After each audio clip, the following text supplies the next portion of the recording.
Hello everyone! For today's video, gagawa po ako ng brown cookies. Ayan po ang aking mga ingredients. Titigan nyo na!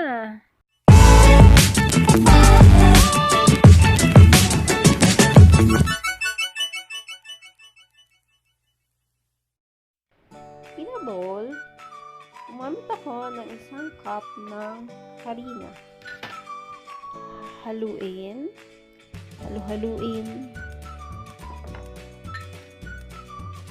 And gumamit din ako ng 5 kutsarang puting asukal.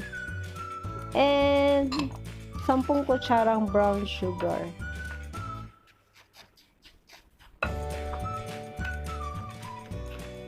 Halu-haluin lamang na maigi hanggang sa mag-blend yung mixture together.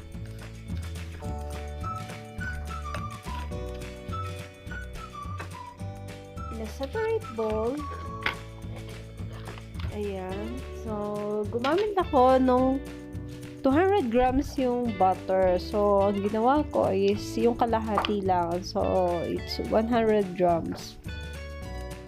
Yung butter ko is room temperature po yan. So, make sure na ma-mix mo siya, mapalambot mo siya ng husto.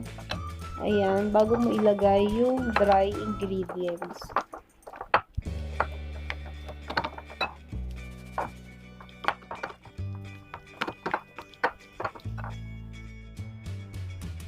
So, yan, nahalo na ng gusto yung butter. So, it's about time na ilagay na yung dried ingredients, which is yung flour, yung harina, tsaka yung asukal. So, wag biglain ng paglagay. Paunti-unti lang dapat para hindi ka mahirapan haluin.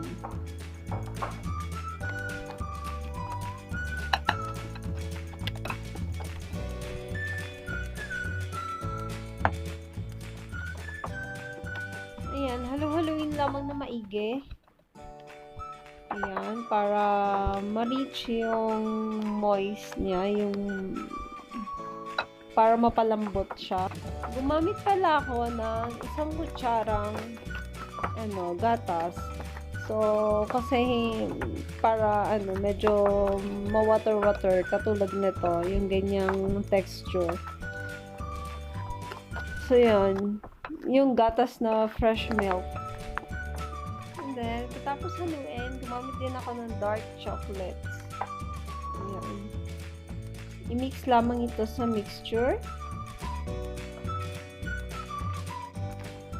Since nabata yung kakain, so kailangan ko maglagay ng chocolates ulit. Ayan. So, gumamit ako ng m&ms. So, 1 packet ng m&ms.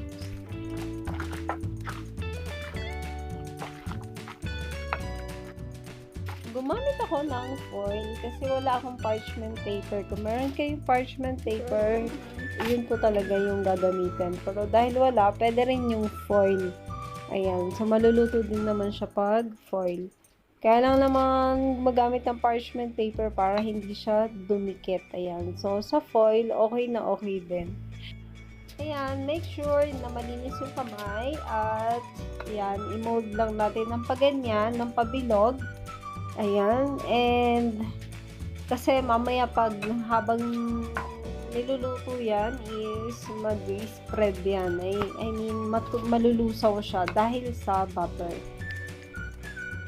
Lagay lang natin sa ref for about 30 minutes.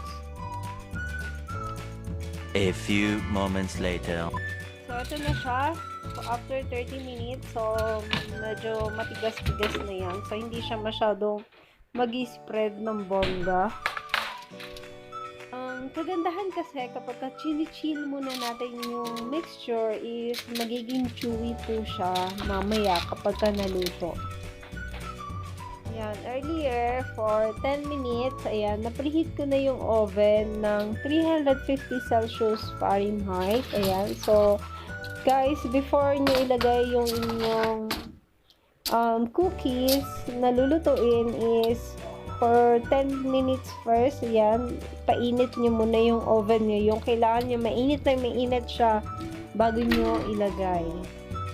Ayan, lutuin lamang ito. I-bake ito for 20 minutes.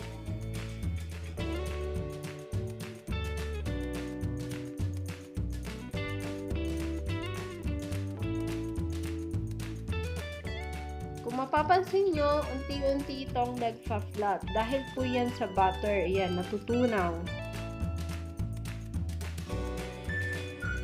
A few moments later. So, ito na po. After 20 minutes, naluto na po ang aking brown cookies. Ayan. So, kung may napapansin kayong mga kulay-kulay, ayan. So, ayan po yung, yung nips, yung chocolate na nilagay ko.